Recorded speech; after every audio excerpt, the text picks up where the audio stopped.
What's going on, guys? It's Nick here, back with another video. It's Thursday, so you know what time it is. Time for another player breakdown. In this one, we're going over the mid-range rookie running backs, Javonte Williams, Trey Sermon, and Michael Carter. As always, please let me know what breakdowns you want to see next. I'll be doing Kittle versus Waller next week, then probably Kareem Hunt versus Myles Gaskin versus Chase Edmonds after that. But the following week is to be determined, so comment what you want to see most and upvote the ones that you like the most. But with that, let's get things started off as usual at the stat of the day. Yesterday's stat: Aaron Jones and Derrick Henry led the league with 2.9 and 2.8 yards after contact per attempt. Which running back finished third with 2.6 yards after contact per attempt on a minimum of 200 attempts? The answer was James Robinson.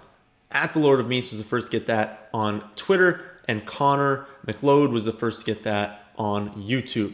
Also, John Jacobs made the Hall of Fame while I was away, so congrats to him. And we definitely still have a few people who are close on both platforms, so we might see a few more names added to the list shortly. Today's stat: who was the only running back last season at age 27 or older to average at least 5 yards per carry on over 100 carries?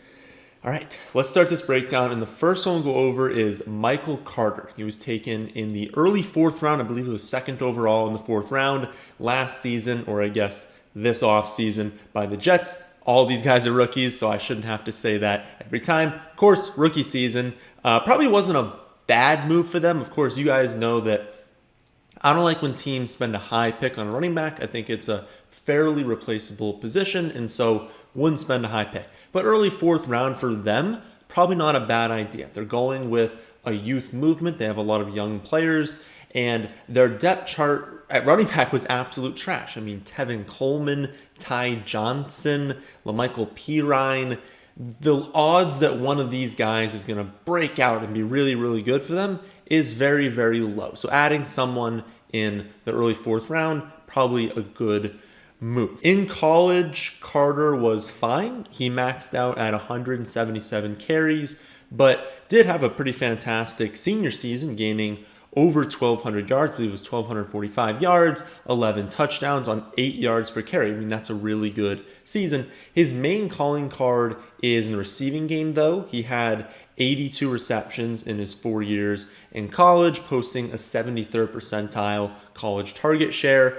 Athletically, he's like fine, but not spectacular. In college, he actually split work with another running back we're going to go over, Javonte Williams, and they had nearly an identical workload last season. Carter had 2 fewer carries and only 1 fewer target, so it was as much of a 50-50 split as you can see. Unfortunately for Carter, it was pretty clear that Williams was the better running back. Even being a year younger, he scored twice as many touchdowns, dominated Carter in yards created per carry, and was much, much more elusive. Javonte Williams is a better running back than Michael Carter, and his skill set aligns more in fantasy. I expect Carter to have a role early in the season. He has, I don't want to say a high floor, but there's a very, very, very high chance that he has a role early in the season. That's not something you can say about a lot of rookie running backs. You're like, hopefully they get work. Hopefully they have this role. He's probably going to have a role to start the season, especially with just how trash the Jets depth chart is. But even with it being bad, I don't expect Carter to get much of an early down workload. He's not going to be like James White, basically getting almost no carries and then a ton of receptions, but he's not going to have a ton of carries, and he will have more work in the receiving game. I would expect the Jets to use him as their third down back on 2-minute drills, in hurry-up situations, which are all really valuable in fantasy. We really want our running backs winning that role because a ton of opportunity for receptions. There's definitely scoring chances if you're in a 2-minute, you're in hurry-up drill, like you're trying to score quickly. And while those can be valuable and lead to a lot of receptions, they're also very high variance roles. Like the Jets could struggle a lot on third downs, and so maybe just struggle a lot on offense. And so they're getting to third downs and they're not converting. And so when you have a lot of like 3 and outs, maybe just like drives where they only have like 5-6 plays, you're not getting to a whole lot of third downs, so he's not on the field that much. They might not score that much, that leads to lower touchdowns. They might not have, that just could happen in a game where you just don't have any 2-minute drills. And so there could absolutely and probably will be games where Carter only has, 3, 4, 5, 6 carries, in that kind of range, maybe only 2, 3, 4 targets. And I know it's easy to just look at their depth chart and be like, he's going to be featured. But you have to remember he was the 5th running back taken in a pretty bad draft class. The top end we think is good, but there was a cliff after that, and he's like just above the cliff, but it wasn't a good draft class, right? And so in a different year, if he was the 5th running back taken, we're like, oh, maybe he can be good, but there were no other running backs. Who are you taking besides Carter? It was a huge drop-off after that, and I think there's even a drop-off from like Najee Harris at the top. You've got Etienne kind of right below him, Javonte Williams below that. You've got Trey Sermon. You've got Michael Carter, the guys we're talking about, and then there's nothing. So saying he's the 5th running back, it's like, okay, but that's not really saying a whole lot. I really think that the most likely thing we see from the Jets this season is still a running back by committee approach. And I just want you to say that out loud. If you love Michael Carter, you're like, oh my goodness, he's such a good pick. I really want to get him on my teams. Just say this sentence out loud. He's probably going to be part of a running back by committee on the New York Jets. That should at least drop him down your rankings a little bit. Sure, he could be featured, but I genuinely think the most likely outcome is that they rotate through a few of these running backs and they're the New York Jets. You're drafting a committee back on the New York Jets. And so I was really, really high on him to start the summer. I was like, oh my goodness, this is really good value. He could be a good receiving weapon. This is an up-and-coming offense. But I loved him when his ADP was the 11th, the 12th round, because what risk are you taking there? There's no opportunity cost. Go for the guys you want. I don't care. But he is now going in the early 8th round, and soon enough, it's going to be the 7th round. And if he gets any sort of snaps with the ones, they're like, oh my goodness, Carter's giving all the snaps with the ones. What is that going to be, the 5th or the 6th round? And so because his ADP is climbing so much and it's only June, there's a lot of room for it to climb even further. And even where it's at right now, I don't see him getting all the early down work, and it's still in the Jets. And so since I don't see the ceiling there, I'm personally not going to be taking him at his current ADP. So that doesn't necessarily give away where he's ranked among these 3, but I'll tell you that he's absolutely behind Javonte Williams. But why don't I go over Williams now? Because they were both on the same team. I've already brought him up. Pretty natural to go into Williams next, and then we'll do Trey Sermon after that. So like I said, both on the same team, both on North Carolina last season, nearly identical workloads, but Williams, again, more productive with touchdowns. His advanced metrics, again, were much better, and that's why he was universally considered a top 3 running back in this draft class and was taken 2 rounds earlier than Michael Carter when the Broncos traded up to take him.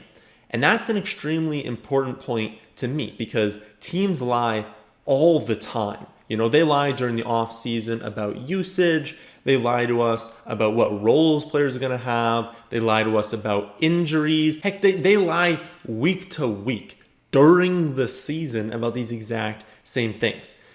But where teams are forced to tell us the truth is with money and draft picks. If you look at what teams give up in acquiring or in retaining players, then you get a better understanding of what they're thinking. Lindsey and Gordon were pretty bad last season. Now, they weren't the worst running backs in the league, but they weren't good, right? They were incredibly inefficient overall, but were especially terrible in the receiving game. In total, they had 391 targets plus carries last season. They turned it into just under 1,700 yards, which sounds like a lot, but it was just under 4.3 yards per opportunity. That is quite bad, especially when you consider targets are adding in there, which are more efficient than carries. 4.3, it's not a good number. Then we see in the offseason, they let Phillip Lindsay walk in free agency instead of paying him. Then they trade away their 4th round pick to move up only 5 spots and to take him with the 3rd pick in the 2nd round right before Miami, because they knew Miami was going to draft Williams, and they were like, we don't want another running back, we want Williams, so we're going to trade away a 4th rounder. That's a lot of draft capital to move up only 5 spots and take him.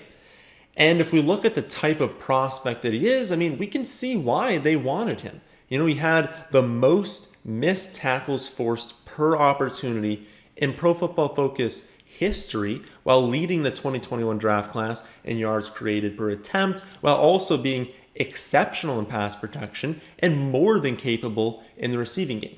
Williams is absolutely a better fantasy pick than Michael Carter. The draft capital is there, the talent is there, and he's even in a better situation. Like, sure, Carter has less competition, but he's on the Jets, right? The Broncos aren't all that great, but they're still going to be better than the Jets. His only issue is Melvin Gordon, but the latest reports seem to indicate that Williams is the presumed starter over Gordon already. Now, we're going to have to verify that in July and August, but the fact that it's even a possibility right now says a lot. So I am absolutely drafting Williams over Carter. But what about Sermon? Sermon taken in the late 3rd round, much closer to Carter than Williams by the 49ers. This might seem like a surprise on the surface, but when you consider their depth chart, it does make sense. I mean, Mostert is already 28, and so he's going to be used, absolutely. But they don't feature one running back, right? So they wanted other guys. Wilson had a few good games in his career, but he's very, very unproven. And now, obviously, he has, the torn meniscus, so he's out of the picture. But when they were making this pick, I don't believe Wilson was injured at the time. Then you move on to Wayne Gallman, who is serviceable, but is likely just a career backup. And it's possible that they wanted to use Mostert, and they were like, we need a second running back that's going to be really like a 1-2 punch. And honestly, we like using 3 running backs. And so we want more talent at the position, because what if there's a situation where Mostert gets hurt again? They don't think they can be a playoff team featuring a rotation of what used to be Jeff Wilson with Gallman and whoever they would have had to back him up. They just needed to add more talent at the running back position. Now, there are negatives with Sermon that people will mention. One is the injuries. He's had a few injuries in college, including a fractured back, multiple MCL sprains, a ruptured LCL, a dislocated AC joint. That doesn't give us the most confidence in the world, but as we always say, it's pretty impossible to predict injuries, and he did only miss 5 total games over 4 years. So if he does that in the NFL, no one's going to be calling him injury prone. It's worth monitoring that he has suffered these injuries because, it's something that could be a trend to continue. But again, I never label anyone injury prone. I just want to bring up he's been hurt in the past. In my opinion, the biggest negative here is the ceiling. And I think it's the thing most people will bring up in saying why they don't want to draft Trey Sermon. He never eclipsed 1,000 rushing yards in college, never went over 16 receptions, only once went over 7 total touchdowns. And now he's on a team that is very likely going to have 3 running backs get usage. They are not going to have one feature back. They're probably not even going to have a 1A, 1B. It's going to be 1A, 1B, 1C. Okay? That just screams fine in best ball, because he could have a few weeks where he scores a 50-yard rushing touchdown. But over the entire season, it's going to be 3 good games. And it's not going to be anything that we want to rely on. If we're trying to pick a running back in the range that he's going, we're assuming that they have a path to potentially running back 1 production, but at the very least high-end running back 2 production. And as a rookie, right now behind Raheem Mostert in the depth chart, with minimal receiving game usage, on a team that's going to use 3 running backs, where is the upside that he's going to be a running back 2? It seems like his ceiling could be maybe a low-end 2, but probably more of a high-end 3.